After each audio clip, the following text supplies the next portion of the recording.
Kali ini saya akan menjawab pertanyaan mengenai apakah masih ada kesempatan monetisasi gitu ya. Jadi mungkin pernah masalah terus ragu apakah masih ada kesempatan monetisasi atau sudah tidak ada gitu. Nah, kalau misalkan teman-teman masuk ke YouTube Studio, kemudian tampilannya seperti ini ya, YouTube Studio, kemudian pilih yang bagian kiri ini ada tulisan monetisasi, diklik, tampilannya seperti ini ya. Dan ketika teman-teman masuk di konten ya, YouTube Studio, kemudian konten tampilannya seperti ini, ada ikon monetisasi warna hijau seperti ini ya. Teman-teman itu jangan tanya apakah masih ada kesempatan monetisasi. Nah, kenapa jangan tanya seperti itu? Karena kondisi channel itu masih dimonetisasi. Kalau seperti ini dan seperti ini, itu kondisi channel masih dimonetisasi. Jadi kita tidak perlu tanya apakah masih ada kesempatan monetisasi. Yang kan sudah masih monetisasi gitu kan. Kenapa nyari kesempatan lagi? Sudah monetisasi kayak gitu. Nah, ini kondisi yang pertama. Nah, kalau kondisi teman-teman itu ketika masuk di bagian monetisasi tampilannya seperti ini ya. Nah, ada gini, terus gini ada tulisan gini, kami mengirimkan email. Nah, itu artinya teman-teman itu, nah, kemudian ini ya, tapi di bagian sini tidak ada ikon monetisasi ya, di bagian monetisasi tampilannya seperti ini. Itu artinya teman-teman disuruh mengejar syarat yang masih kurang. Nah, ini kan masih kurang kan. Mintanya 1000 baru 800, ini mintanya 4000 baru 355. Nah, kayak gitu. Disuruh mengejar ini gitu.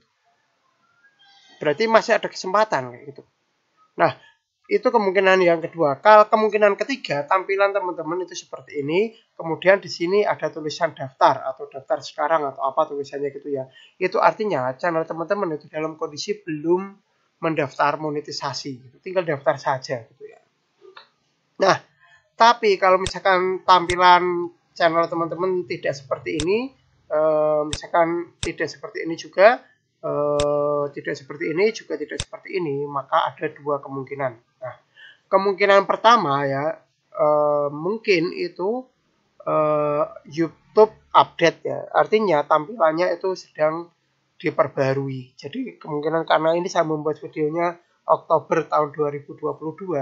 Kalau teman-teman nonton video saya ini 2024 belum tentu tampilannya sama gitu kan. Karena dulu itu waktu 2017 tampilannya itu tidak seperti ini juga. Ada perubahan gitu, ada perkembangan lah gitu. Nah, itu ya. Kalau tampilannya berubah ya beda gitu ya. Kalau misalkan itu kemungkinan pertama. Kemungkinan kedua, channel teman-teman sedang dalam keadaan masalah. Nah, taunya bagaimana teman-teman cek YouTube Studio, kemudian di dashboard apakah di sini itu ada keterangannya. Nah, ini kan contohnya ada notifikasi penting ini kemarin ketika saya melakukan pelanggaran ya, ada notifikasi penting seperti ini, teman-teman pahami, baca, pahami gitu ya. Nah, di YouTube itu yang paling penting itu nomor satu itu adalah membaca dan memahami gitu ya. Banyak sekali orang-orang yang tidak bisa memahami bacaan, akibatnya melakukan pelanggaran biasanya seperti itu. Atau dia tidak memahami bacaan sehingga walaupun dia tahu ada suatu peraturan, tapi dia ketika terkena masalah itu tidak bisa mengatasinya karena nggak paham gitu. Karena biasanya hampir selalu lah, mungkin bisa dikatakan jarang terjadi YouTube itu tidak memberikan solusi ketika ada masalah gitu ya, jarang sekali gitu. Biasanya ketika ada masalah YouTube kita melakukan pelanggaran, YouTube akan memberikan kayak notifikasi seperti ini, pemberitahuan baik di YouTube Studio maupun di email. Nah, kalau di email masuk tidak ada, kemungkinan masuk spam. Nah, seperti itu. Nah, itu biasanya itu pemberitahuannya itu ada dua, bukan dua file, bukan dua pemberitahuan. Maksudnya isi pemberitahuannya itu ada dua gitu ya. Isi yang pertama di bagian atas biasanya itu adalah pelanggarannya. Jadi kelas kesalahan, misalkan saya membuat video ini kan itu kesalahan saya itu ini, artinya kayak gitu. Kemudian di bagian bawahnya itu ada solusinya. Nah, solusinya contohnya ini kan pelanggarannya. Nah, bagian keduanya itu ini, jika Anda tidak setuju, nah ini solusinya, disuruh mengajukan banding. Itu salah satu contohnya. Pelanggarannya ini, solusinya ini. Nah, biasanya seperti itu.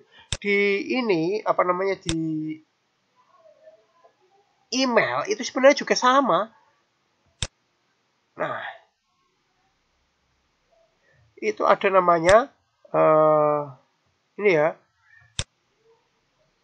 di bagian email masuk itu ada juga namanya, ini ada pelanggarannya apa, di sini pelanggarannya apa, ada penjelasannya. Kalau di email itu lebih panjang penjelasannya. Nah, kemudian, di sini ada solusinya, ya kan? Ajukan banding di sini. Nah, ada solusinya. Teman-teman mau pakai mana? Nah, kayak gitu intinya itu ada solusinya. Jadi harapan saya setelah nonton video ini teman-teman tidak nanya lagi, saya masih ada kesempatan monetisasi atau tidak gitu. Ya, dilihat tampilannya. Kalau tampilannya beda, lihat apakah ada pelanggaran atau tidak gitu ya. Nanti itu kalau misalkan teman-teman paham dengan pelanggarannya, itu akan bisa mengatasi sendiri gitu lah. Kalau ada pelanggaran, kalau tidak ada pelanggaran artinya ya nggak ada masalah kan. Pasti ada kesempatan monetisasi, intinya seperti itu. Kurang lebih demikian ya video saya kali ini. Semoga menjawab pertanyaan. Jangan lupa like, subscribe, share, bunyikan lonceng, berikan komentar positif sesuai isi video saya. Tonton juga video-video saya yang lain. Jangan komentar spam, jangan komentar copy paste, jangan komentar dengan link, jangan komentar minta subscribe, jangan komentar minta dikunjungi. Yang paling penting jangan melanggar peraturan YouTube dan jangan mengajak melakukan pelanggaran YouTube. Terima kasih sudah menonton video saya ini sampai selesai.